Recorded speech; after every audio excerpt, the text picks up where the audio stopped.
Isang magandang gabi mga kahugot, and ito yung ganap ni Aling Maliit last 24 ng December. Ayan, napaka-busy ng bata. Mukhang siya ang may Christmas party.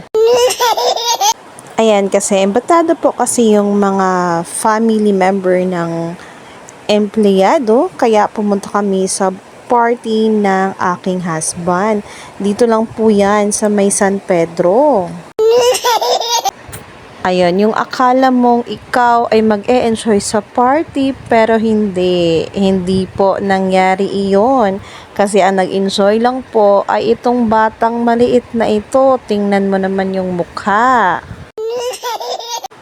Ayan mga mare, hindi ko na talaga inisip na mag-e-enjoy ako kasi hindi po talaga yun mangyayari.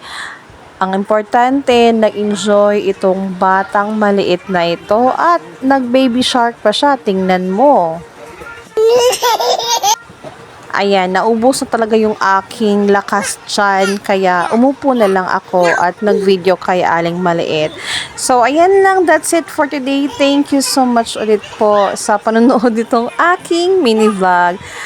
Merry Christmas again mga kahugot, and thank you so much again for watching. Bye-bye for now!